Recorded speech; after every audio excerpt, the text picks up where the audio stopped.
slew it. A right hand by Holyfield. By Buster Douglas, look at this!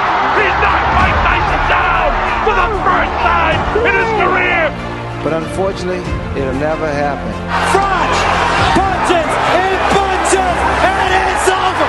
I think it's going to be over. Aguero in big trouble against the ropes. I have to say there seems an element of genuine hate between these two, Ambrose. For sure. I don't hate the man. Just imagine if you bought a ticket. Stop it, Greg. You can stop it any time. Castillo's in trouble! Leach steps in, and the fight is over!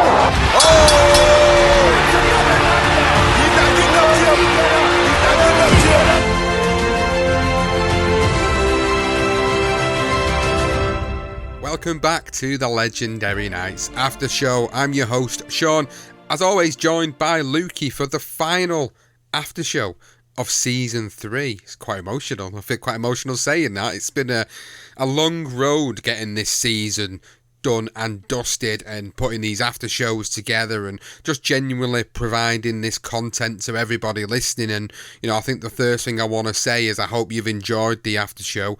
I hope you've enjoyed the previous 9 episodes of this after show, and I hope we've give you just some sort of thoughts, feelings and opinions. And we don't generally put any stories together for these after shows. It's just all about letting rip and just sort of saying it how we feel about certain characters in the stories and the way we perceive things, and sometimes just going off into random tangents about different parts of the sport even today and how it compares to some of these. But this final episode then is all about Dempsey versus Tunney, the legacy of this particular fight, and obviously the infamous long count fight is something that we're going to be discussing, Lukey, and I'm really excited to get your thoughts on it, really, because I think there's a lot of difference of opinions on that particular long count fight and even how it sort of compares to some incidents that have happened in modern times. But I suppose coming over to you first and foremost, now the dust has settled on this final episode and the tale of Dempsey versus Tunney has been told by ourselves. What are your initial reactions to hearing the story? Were there elements that you didn't know? Were there things that you already knew about these story, these characters? And did you learn anything from it? Well, first off, I'm sad this is the last one, but we'll be back soon enough. I knew about Jack Dempsey, didn't really know a ton, knew he's a legend. And Gene Tunney, all I knew was Chris Algieri, Bob Arum compared him to Gene Tunney at one point during the Manny Pacquiao press conference. It was in San Francisco. I was there live, and I just always remember Gene Tunney compared to Chris Algieri. I only had heard of the long count when doing research for the Deontay Wilder Phantom count for Fury. So I kind of came into this very green. And I think the thing that I didn't realize was, like, we hear about Al Capone and we never think about how Al Capone actually existed in the world. We think Al Capone mob. I didn't really realize Al Capone was this close to boxing. Like, a figure like Al Capone was that accessible at this time. Well, the thing I learned about the Dempsey and Al Capone link actually originally originated for me from watching Boardwalk Empire last year. I binge watched the Boardwalk Empire, and there's a couple of scenes where the person playing Al Capone, Stephen Graham, a really, really good UK-based actor, he comes into it, and there's actually a couple of scenes where Jack Dempsey's in the scene where he's sort of sharing the room with Al Capone, and, obviously that's a bit more sort of fiction than reality, but when you hear the real stories behind it, then you get to realise how close he was to that sport, how much of an enjoyment he got out of that sport. And obviously there's a few stories in there related to potential moments where, the fixing that was coming after this point. So when you talk about the Frankie Carbos and the Blinky Palermos of the world, who sort of come a little bit later on after Dempsey and Tunney,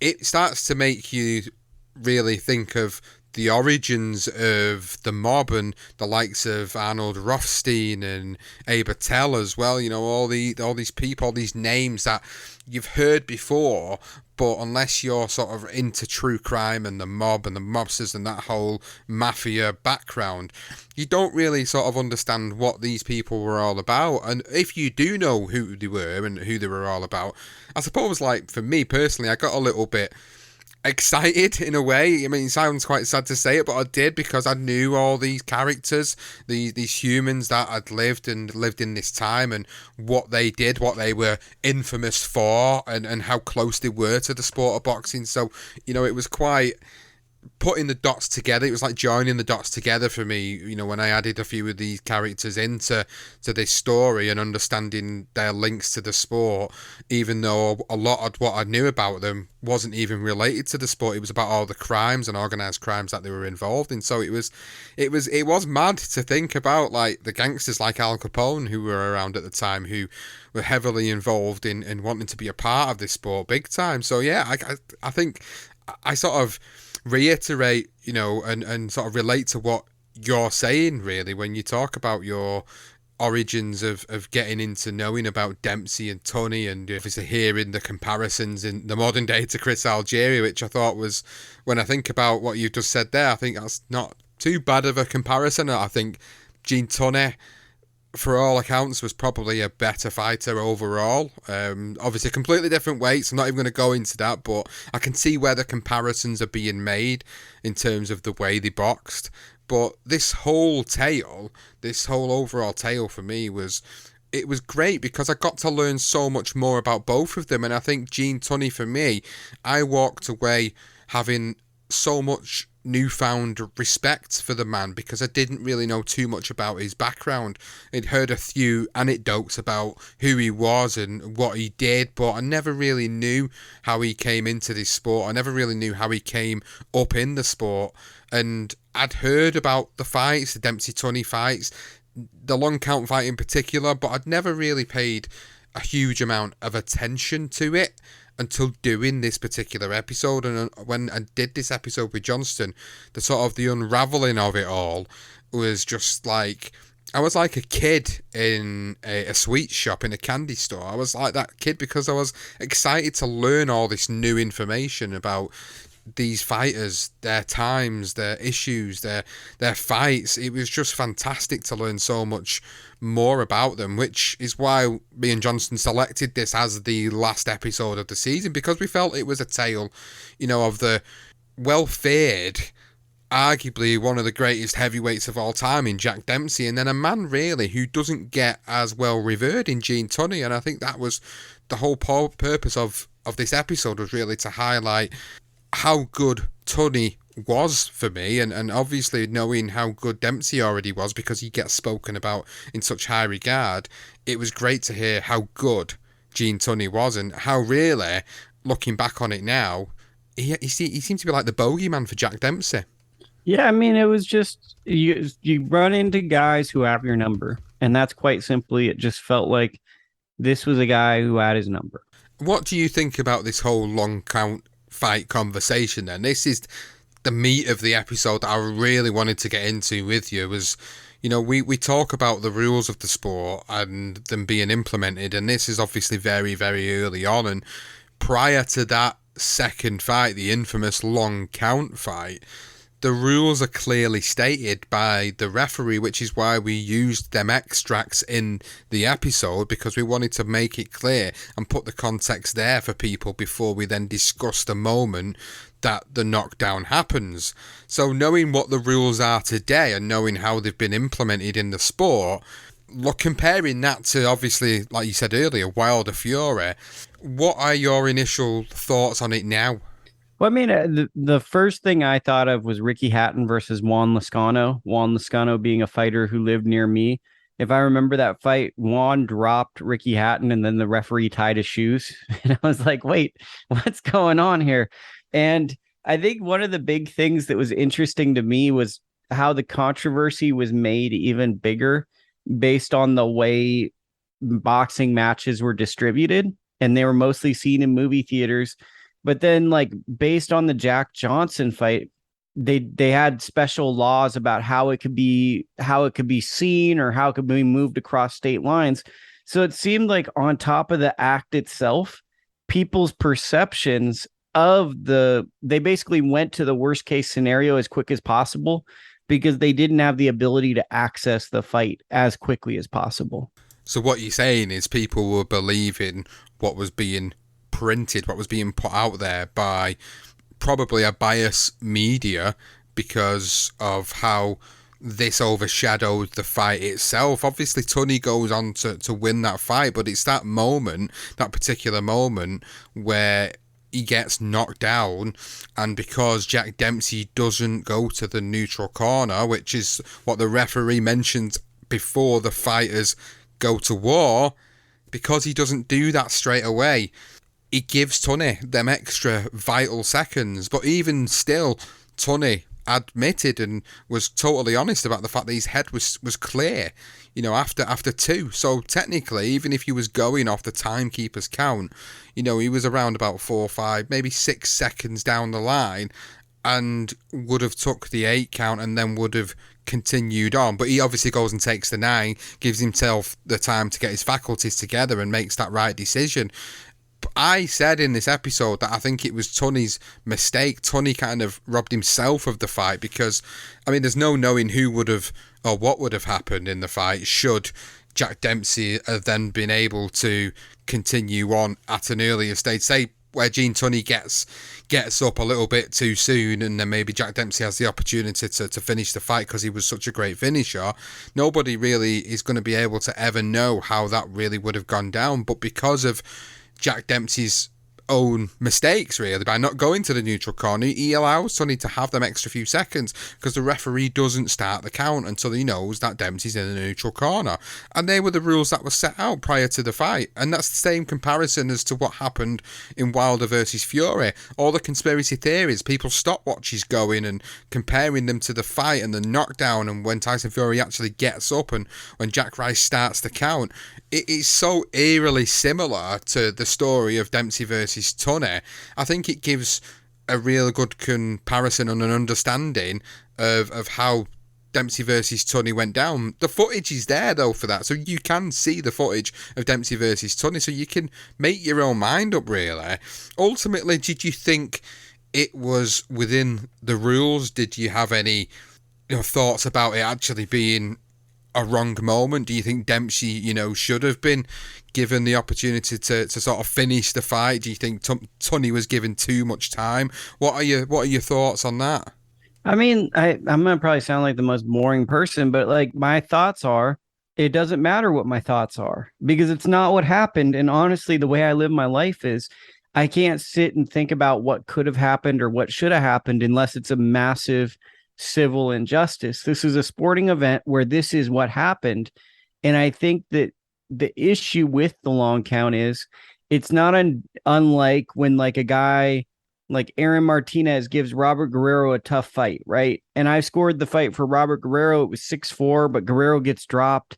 And it's a favoritism game. And it's about if a guy is a favorite or people want to see that person win and the underdog starts overachieving or winning, the perception of, oh, I didn't expect this to happen sometimes will overtake someone's fandom. And they'll be like, oh, that guy won. When if you look at it by a round by round system, they actually didn't win. For me, this is one of these things where I think a lot of people that were there live and a lot of people that wrote about it basically said this was too long of a count. This shouldn't have happened. Dempsey would have won. And because of that, that hurts it. It does hurt it, and it does leave that foul stench of controversy around the fight. But I don't feel there is controversy around the fight. Like, when we looked into this and we did our research for it and we put the story together, I think it was just pretty obvious for me that Dempsey made the mistake. He made the mistake of not following the rules that were set out. And because of that, he lost his opportunity to potentially finish the fight and beat Gene Tunney and knock him out. No, nothing's going to change that now. Like you said earlier, it doesn't matter what your thoughts are because that's history now. That's been and gone. It's just a really interesting comparison, really, to the modern day incident with Fury and Wilder, and how that was eerily similar to how this Dempsey-Tunney fight happened. It's, many fights have happened over the last 100 years, and it's weird to get these two fights in the heavyweight division that have a very similar, eerily similar controversy that happens in them. And I remember covering the Fury Wilder fight, and I just remember like the controversy the week following it, the different conspiracies around it, the loaded gloves, this and that, and there's so much going on with that first fight between the two of them, and the comparisons of stopwatches and even like the referee having to come out and justify what he did in the ring that night, because that many people were starting to say it was either a fix or it was just gone. It's funny looking back on it now, but the reason I keep bringing this up is because of how similar it is to Dempsey versus Tunney, and how Wilder doing his silly little chicken dance around the ring after dropping Fury heavily was his own worst moment, because he denied himself the opportunity to finish that fight at the time where Fury was most vulnerable. And then the rest is history. Fury gets up and actually, to me, dominates the rest of the round, which was very surprising to everyone. And that's kind of what happens in the Dempsey-Tunney fight. Tunney gets knocked down. When he does recover his faculties, and there's quite a lot of time left in the round, he actually starts to throw a load of good combinations on Jack Dempsey. But he'd already been beating him in the fight leading up to that moment, and he continued to then follow on and finish the fight. So with that in mind, it doesn't really... I don't really see it as a controversy. I know I've labelled it that, Lukey, but really that's what people have labelled it. That's what the media labelled it years and years ago. I don't see it as a controversy. I see it as a moment where the rules weren't being followed by the man that scored the knockdown, and it's a moment that he could never take back in his career, because, should he have had the opportunity to carry on the fight when Tunney was most vulnerable, who knows what would have happened? Nothing might have happened. Tunney might have continued on, and there'd be no long count controversy, no articles about it, there'd be no podcasts about it. But because it lives in infamy, there's always going to be a conversation around it, and people are going to have their own opinions and interpretations of how that went down. But overall, aside from the long count fight, the overall story itself for me was brilliant, because it was, the man in Dempsey who's the star of the sports world at that time, and for Gene Tunney to come along, see them flaws in him and beat him in that first fight and then the second fight, I think was just a brilliant moment in boxing history. But then it led me to think, well, why does Gene Tunney not get the same accolades as a Jack Dempsey or anyone that surpassed him? Like, nobody really thinks or talks about Gene Tunney, as the heavyweight champion. Does it make him any much more of a great champion because he beats Jack Dempsey twice? I just don't understand why people don't talk about him more. It's a favoritism game. We saw this last week too. It's a favoritism game.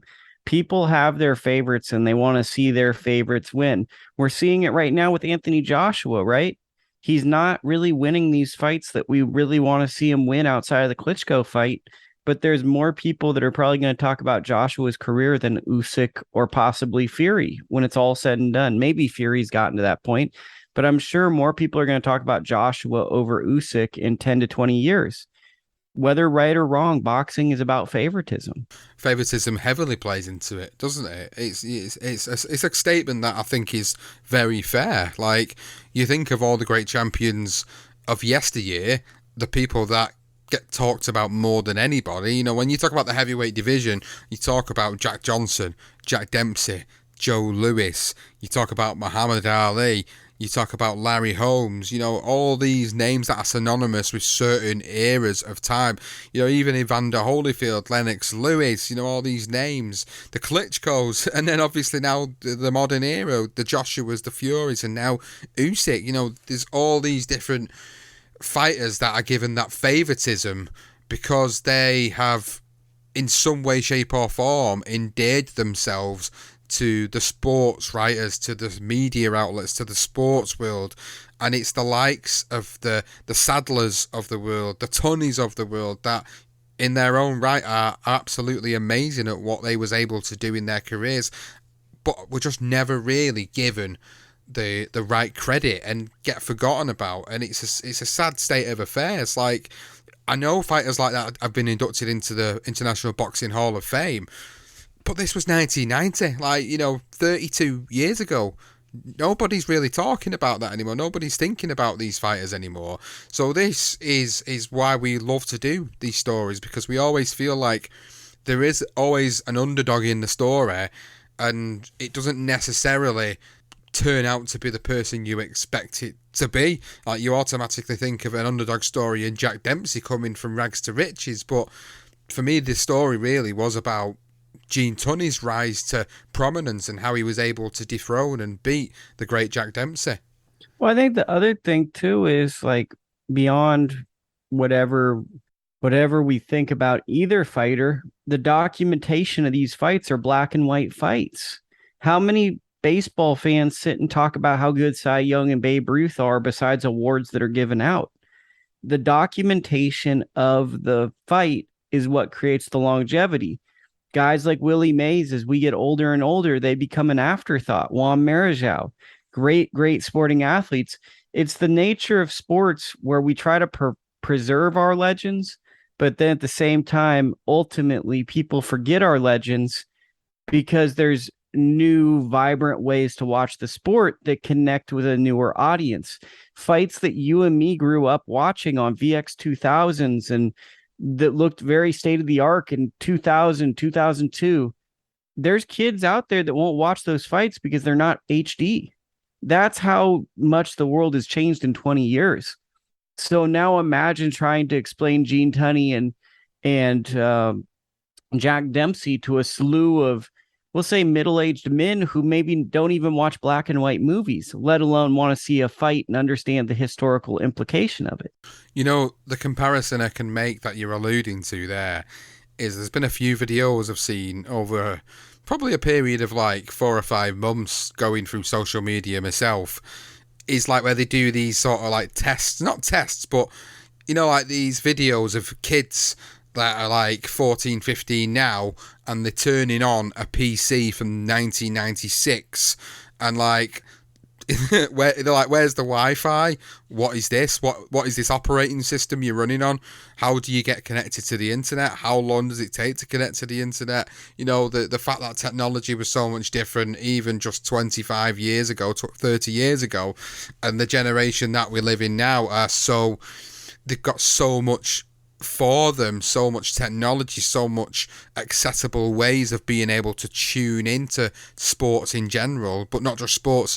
Boxing in particular has, I think, gained a lot of great historians that have come along, people that really love the sport that much, that because it's so accessible now in a lot of ways, and some of the footage and for all what YouTube brings to the table, as in like the YouTubers and that generation of children at 6 years old earning more than I'll ever learn in my lifetime twice over, it also has presented a platform which has allowed genuine fans of the sport to upload these videos, and not a lot of them from yesteryear are in HD, and you're never going to get them in 4K. You get the odd person who's a whiz with video technology who can upscale these videos into better quality, but you get a lot of really good old fights put on there. You get a lot of this stuff out there, and if you think about it, so when we were younger, we would never have any type of access to this. The only way we could do it would be by going to the public library and looking at books and scrolling through the newspaper articles with pictures of fights in. We'd never get this sort of access because it'd be holed up somewhere on a film reel. And the beauty of today is obviously that is out there now for people to be able to see it. So the reason and the point I'm getting at is like you say, accessibility and how the world has changed.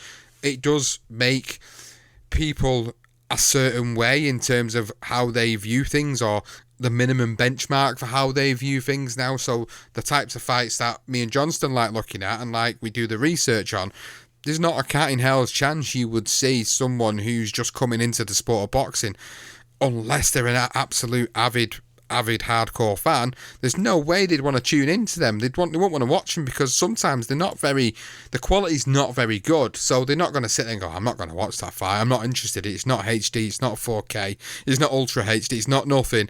I'm not even going to bother with that. And then what happens is people like Gene Tunney get forgotten about. People like Sandy Sadler get forgotten about because they're not as revered as their opponents because of how they were idolised and how social media has allowed only certain boxers throughout history to be idolised, because once one person gets on it, the rest of them follow suit.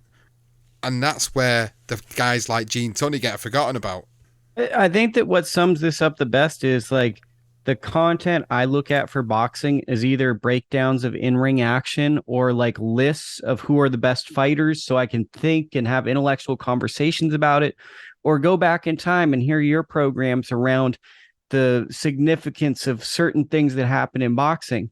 There's a whole world of boxing that does fake boxing business hour and power dynamics. That's a whole conversation that is like really successful on YouTube. Like the algorithm actually seemingly rewards just kind of playing chatty patty and just saying hypothetical things. There's a large consumer base for that. And I think one issue is, how do you find a way to make a Gene Tunney or a Jack Dempsey YouTube SEO darling, where the search engine actually rewards you for having these type of videos and this type of content? How do you derive more viewership from that? And I think that's also a modern problem, is the way we're experiencing fighters is based on how the advertising dollars will feed the company that produces the content. And because people haven't solved that equation, it's easier to do a story on someone that you know is going to get X amount of hits. And that's a very, very good way of explaining how the hell the algorithms on YouTube work for anybody listening. That is the problem as a podcast that sometimes we've had. Like, we put all our audio onto YouTube, and it's strange because YouTube is video, really. You want to be watching videos on there. We just stick our audio up there, so there's always a place for it, no matter what happens in the future. You know, there's always a place for it then on YouTube. And like, some of the videos get like thousands and thousands of hits, and then some of them, like the big stories, the ones where we kind of anticipate may do really, really well, don't do as well. And it is all down to them algorithms, them SEOs, and the sort of things people are searching for, the demographics. It all does boil down to that. And I know it sounds very sort of off tangent where we're going with this conversation, but it's not. It really is related to the fact that what comes out of it all is certain fighters get forgotten about. And what we've always said, and I pretty much say it every episode, is that I like to bring a lot of these stories back to life again for people that are listening to then go out there and actually do their own research or watch the videos that are accessible to them. And it's great because there's a few guys that do contact us and say, do you know what, I didn't know about this, or I've not watched this fight and now I've gone and watched the series of fights and I've really enjoyed it. And you know, that little sort of win moment for us as podcasters is fantastic, because then it's opened another person's eyes to, you know, a fighter that's been forgotten about, or a series of fights that have been forgotten about. And, you know, I know it's not going to be like a life sort of changing or a generation changing thing that we do, but even if it only affects a handful of people in a positive way, then I'm more than happy. And I'm happy that people then get to hear about these great fighters like Dempsey and Tunney and Pep and Sadler and obviously Chacon and Limon, and, you know, all the fighters that are not the household marquee names in this day and age, not like the Durans, the Leonards, the Haglers, you know, all these names that sort of have stood the test of time. These names are now being brought back to life in some way, shape or form by ourselves. So that's been the whole purpose of us doing a lot of these older stories, and why when we do the after shows, I do a lot of ranting about it, because it is so, I'm so passionate about this sport and about the history of it, and I feel like, you know, we shouldn't get lost and we shouldn't forget about it, and it should be preserved in some way, shape or form. So I suppose, Lukey, just coming to the end of the show, you know, now you've had time to listen to my thoughts, feelings and opinions on it, and you've listened to the episode, and what I'm looking for our listeners is a summary on Dempsey versus Tunney. I think that you gave me the hardest thing to summarize because it's a series of fights that are legendary that I think are overshadowed by one moment where no one really did anything wrong. It was just an uh-oh moment. And that whole long count overshadows kind of their great bouts that they had. And both fighters are kind of legendary fighters who were there, kind of stood in the realm of great heavyweights before we found the truly great heavyweight of the modern era. I think you did a good job of summarising that, to be honest with you. I think I don't think there's too much more I can add to that will actually provide any type of credibility.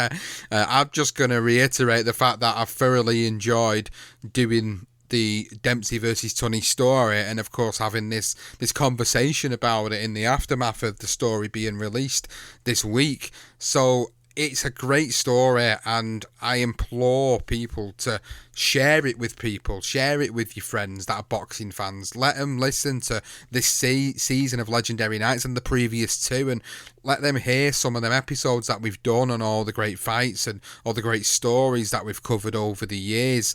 And we are really, really thankful for everybody that has been listening to the show. Thank you so much for tuning in to the main show, and of course this after show. Thank you for everybody that's been listening to this after show. We really, truly appreciate the time that you spend listening to us having a little bit of a rabbit on these after shows, but I'm glad that you're enjoying it.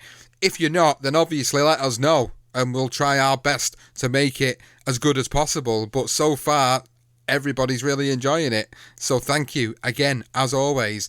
And if you've enjoyed listening to the overall season, please do let us know on social at Legend Night Pod on Twitter, and you can find us at BTR Boxing Podcast Network on Facebook, Instagram and YouTube. If you've not subscribed to us on a podcasting app, you can do that on Apple, Spotify, Google, or wherever you get your podcasts. And that's it for this season's after show. I'm signing off with a big thank you, Luke. A big thank you to you for covering it, and it's been a pleasure as always. Can't wait till we pick up on the next season.